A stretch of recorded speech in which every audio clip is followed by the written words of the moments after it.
heart, long liver, because we know that, so I'm not going to crush that part. Recent videos released by the Center for Medical Progress reveal Planned Parenthood's inhumane treatment of unborn children and its executives negotiating the sale of baby hearts, lungs, and livers.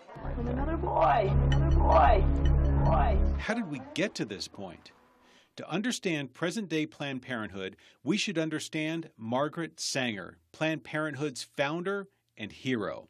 Margaret Sanger was a big proponent of negative eugenics, which was the viewpoint that you should weed out unfit people from the bloodline. So that would be encouraging people not to procreate if they were unfit, feeble-minded, had any kind of mental illness, and that also included forced sterilization. Words like unfit and feeble-minded were used to describe not only the poor and mentally ill, but also to describe African Americans. Margaret Sanger stated that birth control is nothing more or less than the facilitation of the process of weeding out the unfit, of preventing the birth of defectives or of those who will become defectives. In 1921, Margaret Sanger founded the American Birth Control League.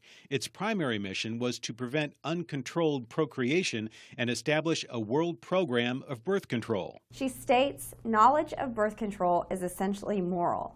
Its general, though prudent practice must lead to a higher individuality and ultimately to a cleaner race. Margaret Sanger stated that the most merciful thing that the large family does to one of its infant members is to kill it. In 1939, Sanger wrote a letter to her eugenics colleague, Dr. Clarence Gamble, a member of the Birth Control Federation of America, in regards to setting up the Negro Project, a birth control clinic for African Americans. She was speaking about serving what she called the Negro population, and in concluding this portion of the letter, she stated that we do not want word to go out that we want to exterminate the Negro population.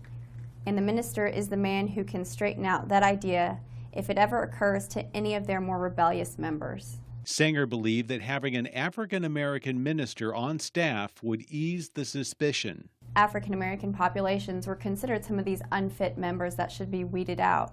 So in this letter, she discusses having African-Americans serve other African-Americans so they wouldn't be aware that they were seeking to terminate them, to exterminate them by the use of birth control and negative eugenics. Sanger was quite fond of Dr. Ernst Ruden's work, director for the Society for Racial Hygiene. He would later go on to write Nazi Germany's sterilization laws. In 1933, she published his article, Eugenic Sterilization, an Urgent Need, which promoted programs to eliminate the unfit in order to create a super race. In the late 1930s and 40s, knowledge of Nazi atrocities made words like eugenics and population control unpopular in America.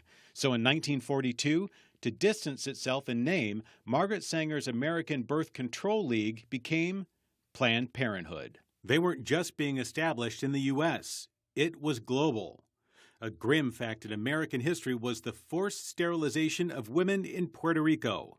In 1936, sterilization programs spearheaded by the International Planned Parenthood Federation, with funding from the U.S. government, sterilized 1/3 of Puerto Rican women by 1968, making it the highest proportion of childbearing-aged persons sterilized in the world.